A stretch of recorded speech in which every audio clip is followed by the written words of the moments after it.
Hello everyone, this is Joe, Forced Off Corners here, and for today's video, I'm going to show off the cards I have for the 1963 Topps baseball set.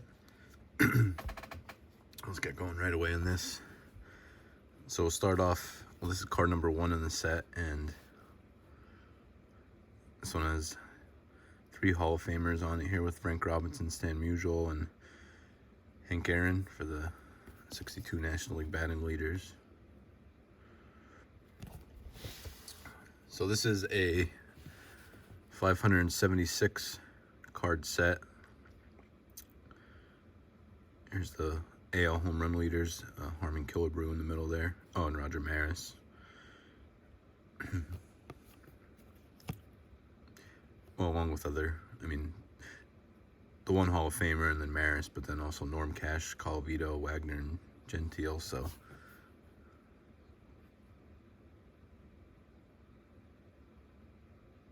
definitely some good names for the non-Hall of Famers there still. And this is the American League ERA leaders. So we have Hall of Famers Robin Roberts and Whitey Ford on there.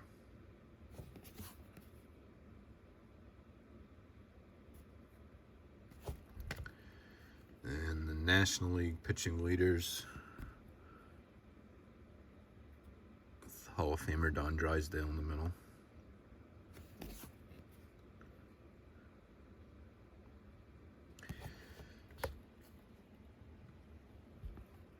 There's Ryan Dern.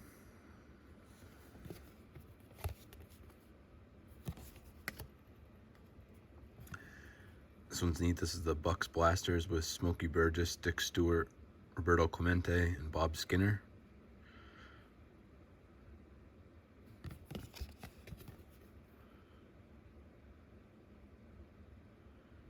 This is a perfect, I don't know if you watch my videos at all, but Don Fields of Dream card. This would be perfect. Just everything about this card. The Pirates, Clemente, and 4 guys kneeling with their bats. So put that one up in the background. Yeah, so some details on this set. This is a 576 card set.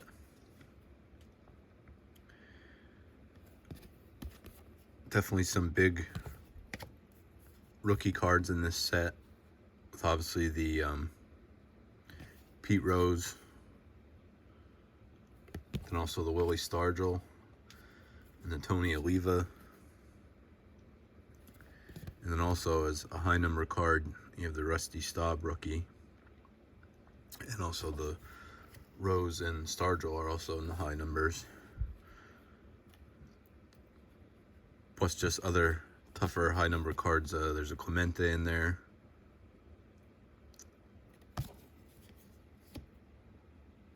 Duke Snider, and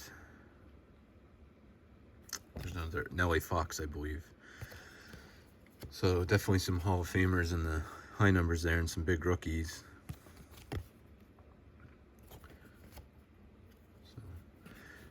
So overall, my thoughts on the set, definitely somewhere in the middle of the 60s as far as favorite sets. I think they present pretty well. I like the color on the bottom, both with the bottom border and then the circle. But then likewise, it also lends a lot to, showing surface wear down there with any kind of chipping or anything or just whiting on the edges with the color down there. And then also sometimes the smaller picture in the circle doesn't have the best registration to it sometimes. But other than that, like I said, put it right somewhere in the middle, I believe, for my favorite 60s sets. I think in general the pictures are pretty nice.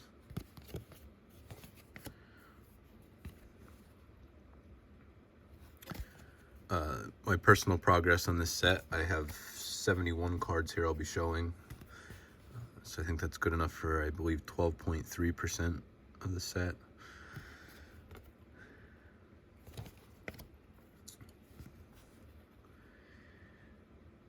Like, for anybody that's been watching, like you've seen, I've been going through set by set and just showing what I have. It's done a few things just for my thought process. One, like I said, I'm doing it just to see what I have from each set, to show off what I have, and then if I pick any up, to show the progress I made.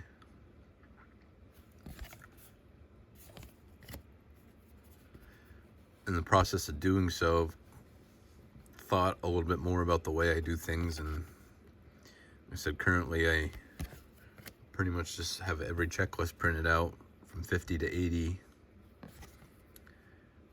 and just whenever I see cards at a good price, pick them up. And as I think more and more about it, and what's really prompted this is trying to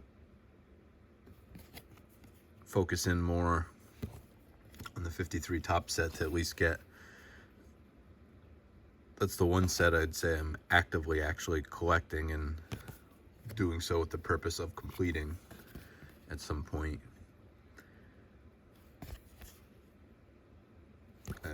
I picked up, I have 2 cards that'll be in the weigh-in. One is a rookie card of, I'd say, one of the top 3 rookies in the set. There's not a ton of rookies and no Hall of Fame rookies in the set yet. So I have 1 card, rookie card coming in, and then 1 Hall of Famer card coming in. So besides the Mantle and Satchel Paige, I only have 1 Hall of Fame card I'll need then yet.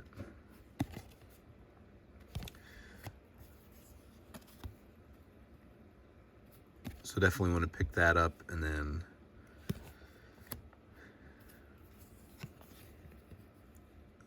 the next, the Jim Gilliam rookie, pretty much all the rookies in that set are high numbers. That one's starting to, well, not starting, but that one is not a cheap card. So between the last Hall of Famer I need and the Gilliam rookie, I'd like to try and work on getting those. Then after that, there's a couple cards that are low-hanging fruit per se, and that are non-high numbers yet. Just a couple, and then maybe 5 or so, and then the rest will all be high numbers I'm left with. So with the 2 cards I have on my way in, here's one of the 2 Musials in the set. This is the Pride of the NL with Willie Mays. So that's a really cool one. So for the 53 set, with the 2 I have on the way in, I'll show off when I get them then, I'm down to 36 cards. So anyway, my thought process is I definitely like to zero in on knocking off as much as I can until I'm left with the 2 big cards I'll need yet. But where that leaves me thinking is, like, that's the one set I'm actively really, you know, going towards finishing, and have a realistic shot of finishing in the near future. Maybe not real near future, but that's how I end up getting the Mantle. But like, I love all these old sets, but I mean, stuff like 54 tops, like I think I have like 12 cards from the set, and it's not a huge set. Here's a Willie Aparicio. But just such, like, thinking about completing the 53 top set, it's such a big, you know, goal yet to just pick up the Mantle from that. But I mean, just putting into perspective all the Hall of Famers and bigger cards I already have from this set, the 53 set, like, am I ever, it doesn't really seem realistic to basically what I'm getting at is I feel like I definitely need to, it's a really nice Mudcat, Jim Mudcat Grant here. Have to maybe just zero in on some and either maybe move some of what I have.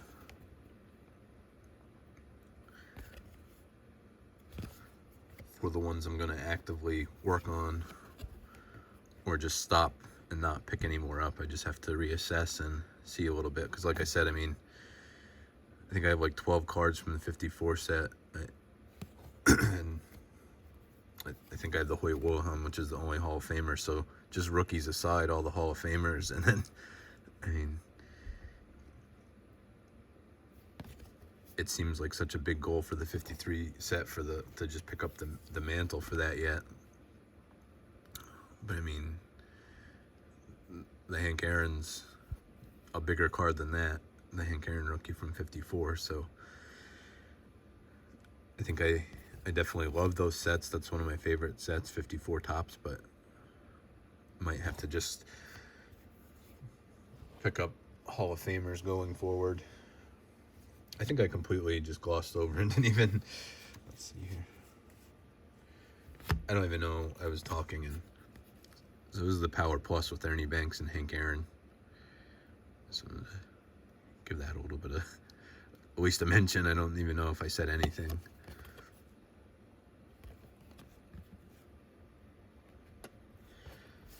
But, so here, and another thing I might, so as far as cards that I have, I mean,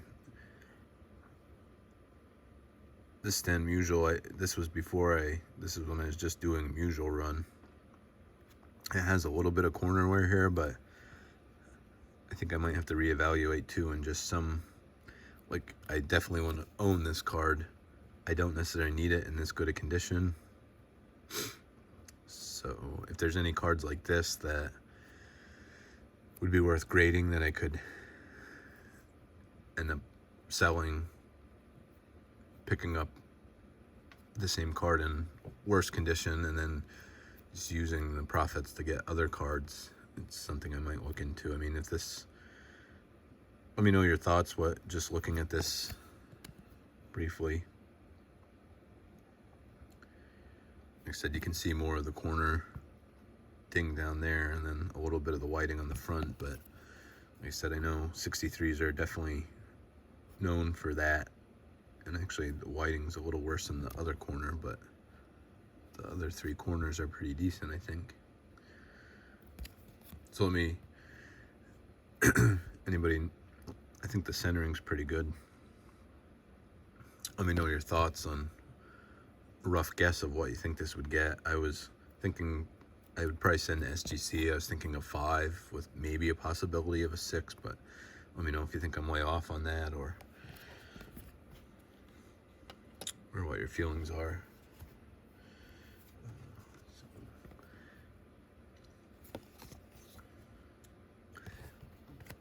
And then this set too, I mean, I have a decent amount of progress here, and that's kind of what I was thinking.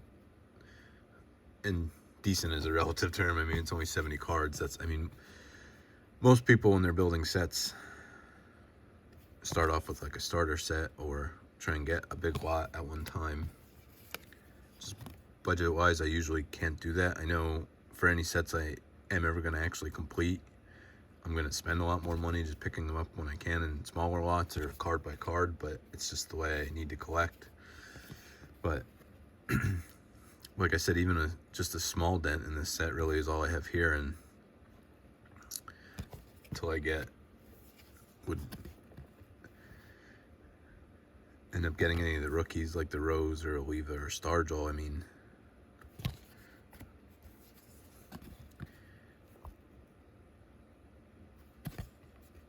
I'd either have to, you know, completely zero in on this set and not pick anything else up, or like I said, maybe just not try and ever complete this one, which leaves me with like where I am, that I probably should just not pick any more up. But whenever I see anything, if I can get any of these cards, you know, for like on average like 50 cents or so a piece, it's just hard to turn them down. And I just love all the sets, so that's what's, but definitely might have to focus in a little bit more on stuff. But Just a couple cards left here.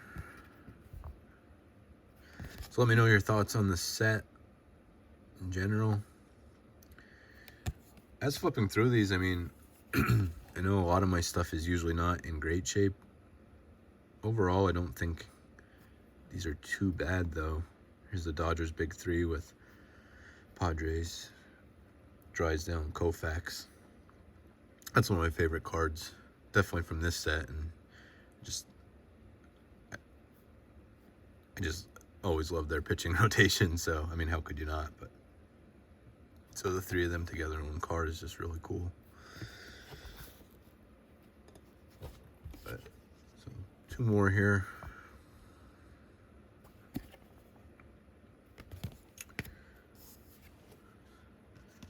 And the last card's a pretty sharp looking Don Zimmer.